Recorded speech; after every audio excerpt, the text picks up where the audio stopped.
ક્રોધ છે ને બહુ ખરાબ. હા, માણસના જીવનને બરબાદ કરી નાખે. હા, પણ મહાપુરુષો શું કહે કે આ ક્રોધનો જો ઉપયોગ કરતા આવડી જાય ને તો કામ થઈ જાય.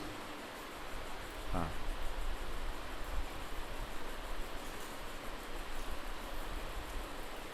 હું બહેનોને એક પ્રશ્ન કરું, હા, સમજાઈ જાય એટલા માટે. તમારા રસોડામાં છરી છે, ચાકુ? જેના રસોડામાં છરી ન હોય એ ઊંચી આંગળી કરે.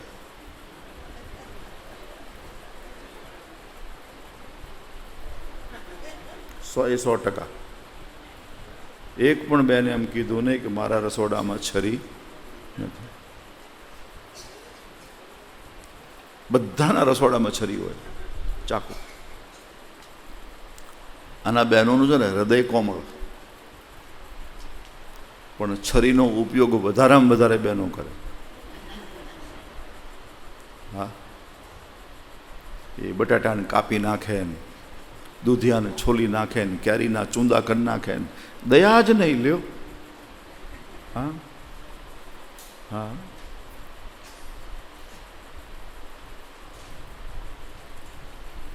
કાપવાનું કામ બહેનો કરે, છરીનો ઉપયોગ બહેનો કરે.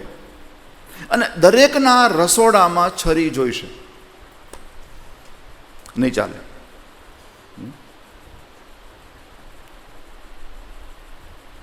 હવે એ રસોડાની છરી ઘરનો પુરુષ હાથમાં લઈને બજારમાં નીકળે તો શું થાય? પોલીસ લઈ જાય ને. આમ હાથમાં આમ લઈને નીકળે રસોડાની છરી, હા, પોલીસ પકડી જાય.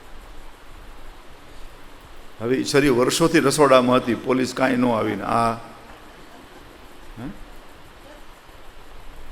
બસ આ વસ્તુ ક્રોધની સાથે છે.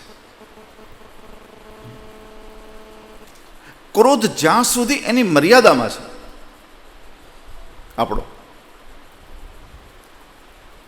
જેવી રીતે છરી એની 4 દિવાલમાં રસોડામાં છે ત્યાં સુધી અપરાધ નથી, ત્યાં સુધી ગુનો નથી. પણ એની 4 દિવાલને છોડી અને બહાર નીકળી જાય તો એ છરી અપરાધ બને, ગુનો બને છે. એવી રીતે ક્રોધ એની ધર્મની મર્યાદા છોડી અને બહાર નીકળી જાય, એની ક્ષમતા કરતાં વધારે થઈ જાય. હા, જો આપણી બધાની ક્રોધની છે ને ગુસ્સો કરવાની ક્ષમતા છે. હા, આપણે ત્યાં એક કહેવત છે, ઘર બાળીને તીરથ ન થાય. હે, શક્તિ પ્રમાણે, હા, દાન પુણ્ય બધું શક્તિ પ્રમાણે કરવું, શક્તિથી વધારે કાંઈ કરવું નહીં. બરાબર છે? દાન પુણ્ય બધું કેવી રીતે કરવું? શક્તિ પ્રમાણે કરવું, વધારાનું કાંઈ કરવું નહીં. એમાં હું તમને એક બીજું સૂત્ર આપું કે ક્રોધ શક્તિ પ્રમાણે કરવો.